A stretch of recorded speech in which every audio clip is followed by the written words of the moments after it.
Hello and welcome to the Redmen TV. It's player ratings time as Liverpool demolished Red Star to go top of the group in the Champions League. It was 4-0. It was lovely. Alisson, I don't know if he had to make a save during that game. One thing I do remember is that throw into Robbo's path, and there was 3 men bearing down on Robbo, and I'm thinking to myself, don't throw it, and he throws it anyway, and it's perfect, and we get onto an attack because Robbo hits it down the wing to Sadio Mane. He didn't really have too much to do other than that, so I'm going to give him a 7 out of 10. Right back, Trent Alexander-Arnold, I'll probably give him maybe a 7 out of 10 as well.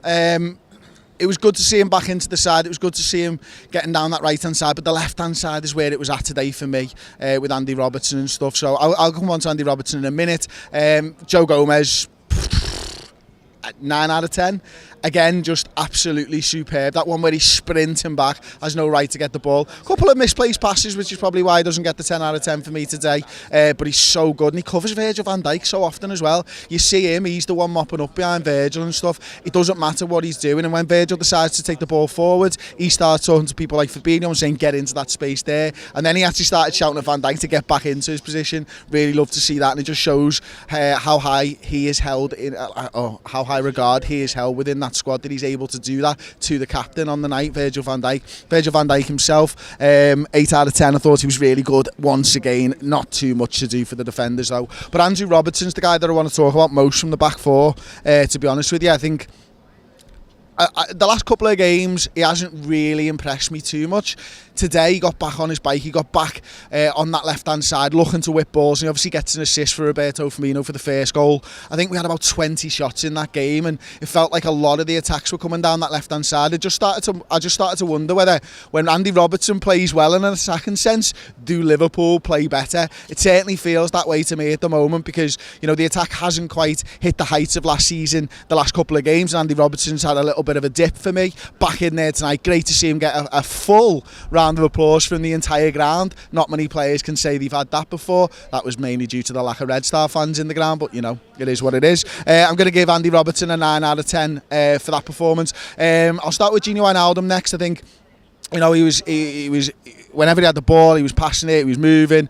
He's very clever in his movements, actually, isn't he? I think if you watch the game back, or if you noticed the first time I'm watching, it's that he plays the ball, and if the guy's got a little bit under pressure or something, he makes sure he's available for a pass back, just keeps the ball moving, keeps the ball rolling, and very, very good. I'm going to give him an 8 out of 10. Fabinho, though, wow. I mean, that lad can tackle like something else, can't he? I think he won about 7 of his 9 tackles tonight. I had a quick look at the stats just before I'd done this one. About 70 odd accurate passes as well.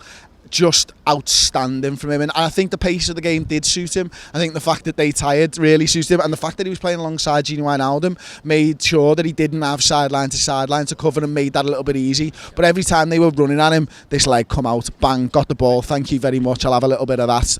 How is your father? I'll give him a 9 out of 10 as well. In the number 10 position, I suppose it was Roberto Firmino next. I'm going to give him a 9 out of 10 as well. I thought he looked dangerous when he come on at the weekend, and then he just continued on from there. The ball playing through him, getting a goal on the edge of the penalty area where he gets that goal from. Absolutely superb, perfect number 10 play. But those little tricks and flicks, the little one-touch passing into Salah, into Mane, bringing players into play, was absolutely superb. We know that he was a number 10 before he came here, and now the fact that we can utilise him in this side as a number 9 and a number 10 is absolutely brilliant, because it's going to be a nightmare for opposition managers. How do you game plan for that? Because Roberto Firmino can pop up in 2 different positions now, and if you need him, he can play the left hand side as well. I'm going to give him a 9 out of 10. Mane, I'm going to give him an 8 out of 10. I think Daniel Sturridge will give him lower because he really wanted that penalty, and he took that penalty off him and then missed it, and then fluffed his lines the second time, but he did make up for it by scoring a goal as well. Good to see the cop back him as well, as we always do. If anyone misses a penalty or anything like that, singing his name loud after that's absolutely superb. And Mo Salah, again, 2 goals on the night. Could have had more. Maybe would have liked to have been on the pitch for that penalty himself. Wasn't. 9 out of 10 for Mo Salah. Adam Lallana, 7 out of 10. Moreno, just for shooting with his sand wedge, he's getting a 6 out of 10. I mean, who does he think he is? He's Alberto Moreno. Jordan Henderson, the ball drops him on the edge of the box, doesn't shoot. Fabinho, no, doesn't shoot. Alberto Moreno takes the ball at fucking head height. Oh man, I shouldn't have done that. I played footy last night. I need to do my warm-ups.